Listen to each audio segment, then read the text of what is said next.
ที่อยู่ของสามทานในพระนามของพระบุตรโฮมในนามเดียวกันหนึ่งคือพระนามพระบิดาอันสูงสุดสองคือพระนามของพระบุตรที่สวยงามหลายสามคือพระวิญญาณบริสุทธิ์ที่หักสาวายมีสารสีที่มากมายมาเด้อมาเพื่อด้วยใจเป็นตาอ่อนซ่อนลายนครสวรรค์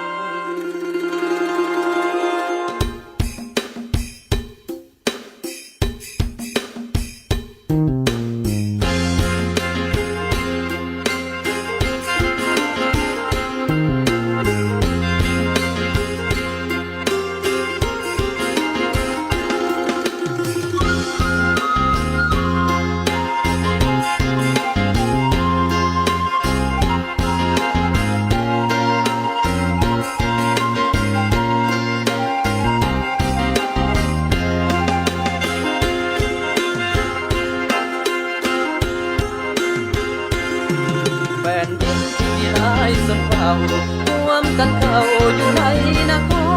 รบ่อนที่ฟักบ่อนที่อยู่เฮาแน่นอนบ่อนที่ฟักบ่อนที่อยู่เฮาแน่นอนเป็นกลุ่มเป็นก้อนบ่อนที่อยู่เป็น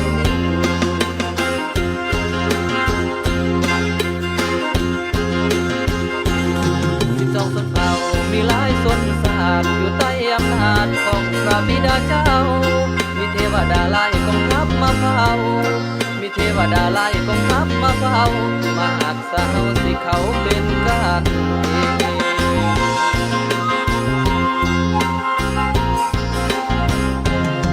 นครนี้เขาลือมานานพระเจ้าประทานให้ผู้ยังเก่งบ้านนี้ลือคือว่ามันเป็นนิดนครพระคิดตัวบุญเหลือหลาย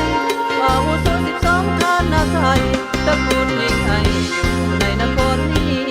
มีความหักของพระองค์ให้ฟรีมีความหักของพระองค์ให้ฟรีในสง่าราตรีนั้นมีความสุขเหลือหลาย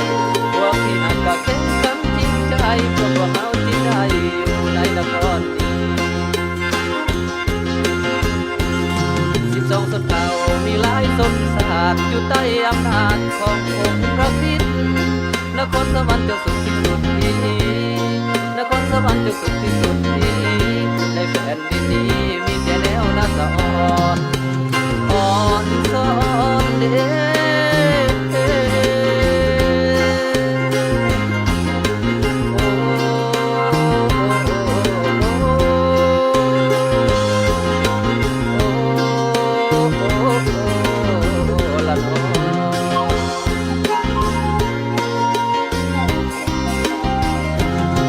บ้านเมืองก็เบิกบานด้วยกันทุกคนทั้งนั้นมีน้ำจิตน้ำใจบ้านเมืองของพวกเฮามันคงอยู่ห่างกับพระองค์มันคงเหลือหลายเฮาได้อยู่จึงไปที่